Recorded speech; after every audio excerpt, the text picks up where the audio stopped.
Selamat berjumpa kembali dengan Pusat Belajar SMK Negeri 6 Yogyakarta. Kali ini kita akan belajar mengenai kaidah pencacahan. Kaidah pencacahan itu apa sih? Nah, kaidah atau aturan pencacahan terdiri atas perkalian, permutasi, dan kombinasi. Apakah kamu masih ingat bagaimana aturan perkalian digunakan dalam kehidupan sehari-hari? Sebagai contoh, kita akan menentukan banyaknya jalan berbeda dari satu kota menuju kota tertentu. Ada berapa banyak jalan atau lintasan berbeda dari kota Yogyakarta ke kota Semarang melalui kota Magelang? Jika dari Yogyakarta ke Magelang ada 3 jalan atau lintasan, dan dari Magelang ke Semarang ada 4 jalan atau lintasan. Perhatikan setiap jalan atau lintasan yang bisa dilalui dari kota Yogyakarta ke kota Semarang melalui kota Magelang.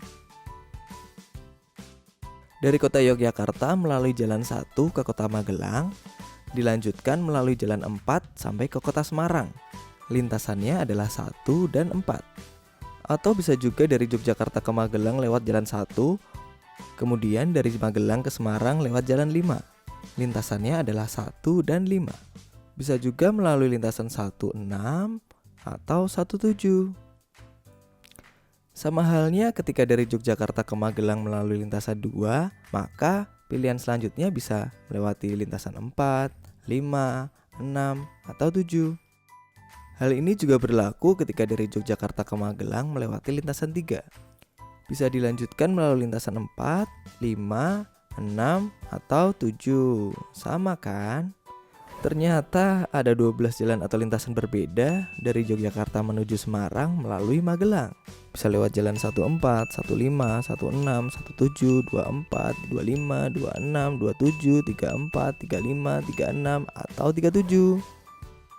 Dari Yogyakarta ke Magelang ada 3 jalan, dan dari Magelang ke Semarang ada 4 jalan. Total banyaknya pilihan lintasan didapat dengan mengalihkan jumlah lintasan yang ada. Contoh lain adalah, berapakah banyaknya kemungkinan memilih calon pengurus OSIS yang terdiri dari ketua, sekretaris, dan bendahara.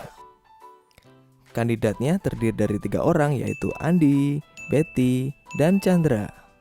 Tapi perlu diingat, setiap orang hanya boleh dipilih untuk 1 jabatan. Untuk jabatan ketua, semua nama berkesempatan menjadi ketua. Mungkin Andi, mungkin Betty, dan mungkin Chandra.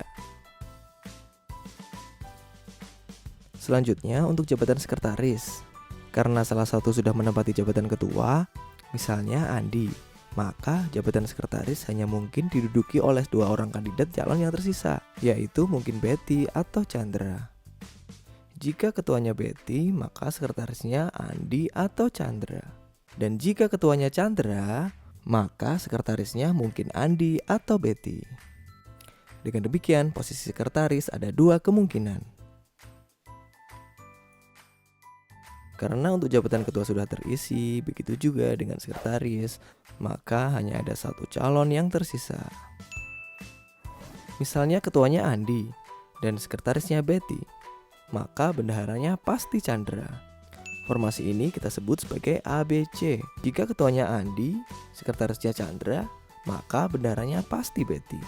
Formasi ini kita sebut sebagai ACB. Jika ketuanya Betty, sekretarisnya Andi, maka bendaharanya pasti Chandra. Dan kita sebut sebagai formasi BAC. Lalu jika ketuanya Betty, sekretarisnya Chandra, maka bendaharanya pasti Andi. Formasi ini kita sebut sebagai BCA. Nah, jika ketuanya Chandra, sekretarisnya Andi, maka bendaharanya pasti Betty. Dan kita sebut sebagai CAB. Jika ketuanya tetap Chandra dan sekretarisnya Betty, maka bendaharanya pasti Andi. Formasi terakhir ini kita sebut sebagai CBA. Artinya jabatan bendahara hanya bisa diisi oleh 1 orang. Jadi secara keseluruhan ada 6 kemungkinan pasangan ketua, sekretaris, dan bendahara. Bisa formasi ABC, ACB, BAC, BCA, CAB, atau CBA. Angka 6 didapat dari mengalihkan jumlah kemungkinan dari masing-masing jabatan.